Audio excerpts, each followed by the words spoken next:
Welcome back. I'm Harrison, and today we're doing another Flora time-lapse process video.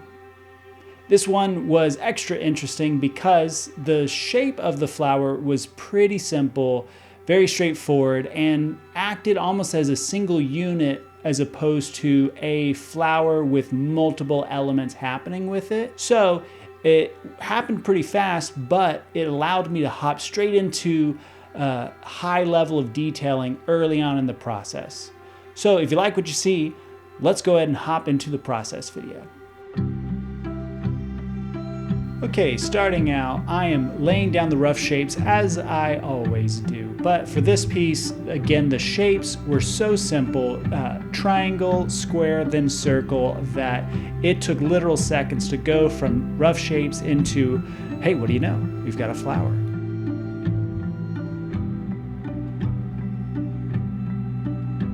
Here I am already starting to shape what looks to be a flower coming to life, and the lines and the textures of the surface of the flower as it goes into the pod is starting to be formed and shaped, and just making sure that each of the skin lines on the flower surface is accurate and isn't inconsistent with the lines next to it. Filling it in the space in between the lines to get just a nice block of color and tone, so I'm not looking at a zebra as much as I'm looking at a flower with some nice line textures. Really, this flower is just screaming at me to let's go ahead and make this thing a flower. So I am trying to oblige and then just letting the detailing happen. So let's go ahead and let that detail happen and just sit back, relax, and watch this time lapse occur.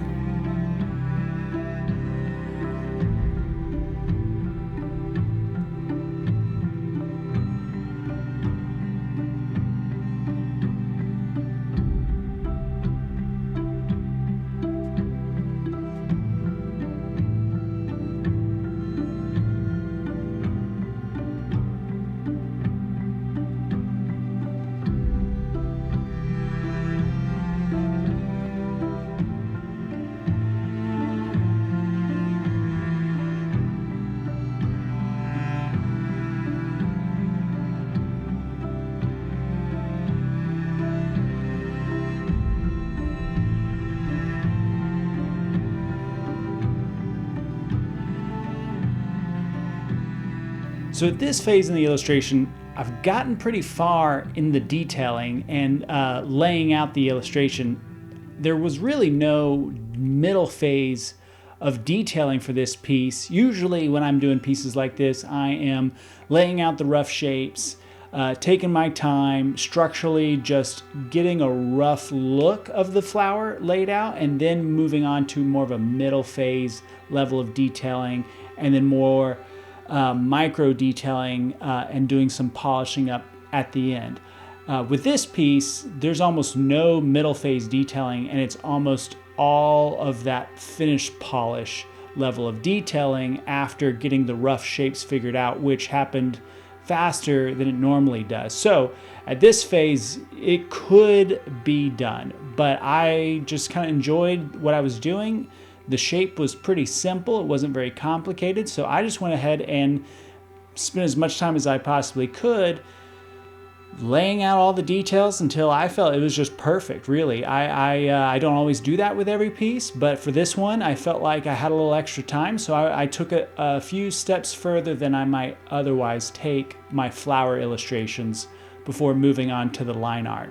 So let's go ahead and hop back into the process video.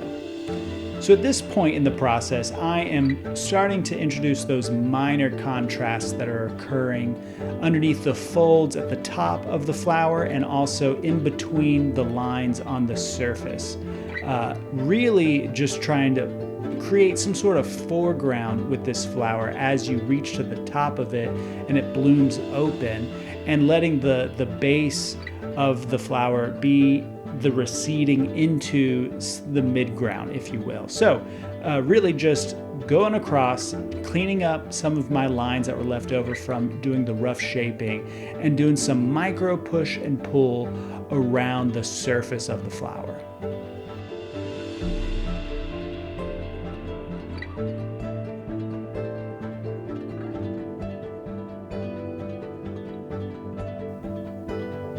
Okay, so at this point I am really pushing and pulling much more, blurring my eyes when I'm looking at my reference and my illustration and seeing what needs to be pulled forward, what needs to be pushed back a little bit more. And more importantly, I am trying to find a nice gradient effect between the more lighter spots of the flower with the darker spots and bridging them together much more.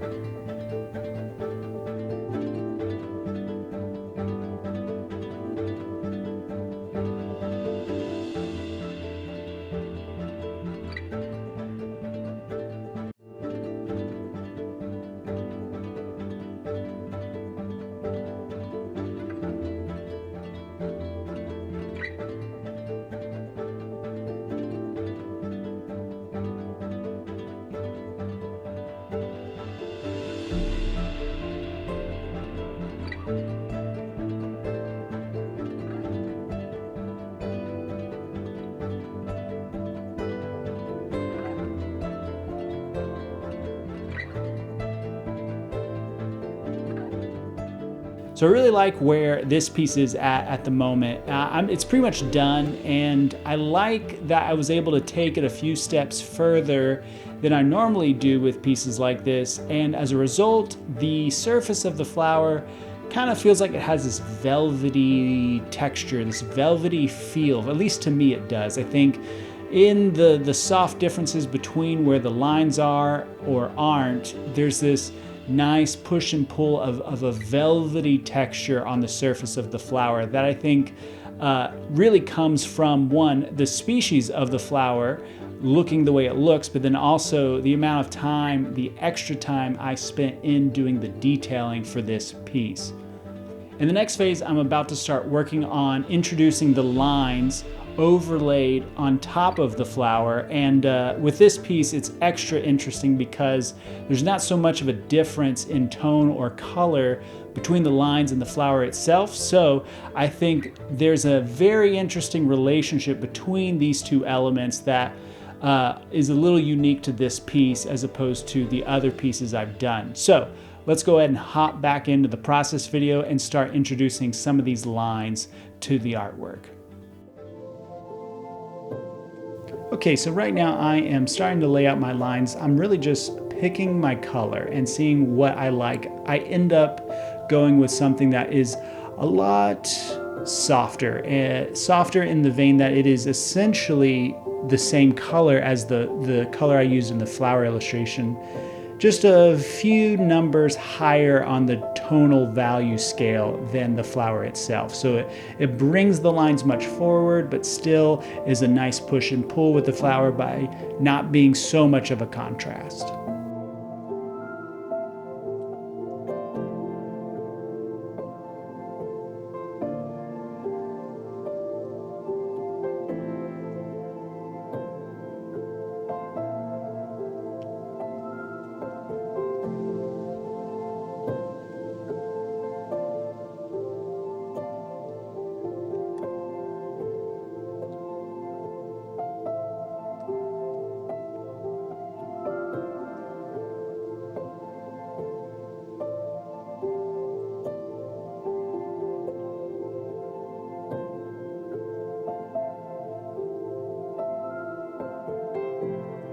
So right now I'm trying to decide what my made up font might add to this piece.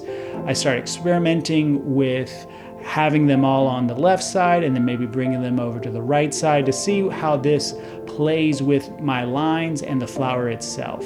I think in the end I decided to take them out. I felt like the piece was much stronger without having the font, but it's nice to just trial and error and see if they brought a lot more balance to the flower since it's so top heavy. And I felt in the end that it didn't need it, so therefore I took it out.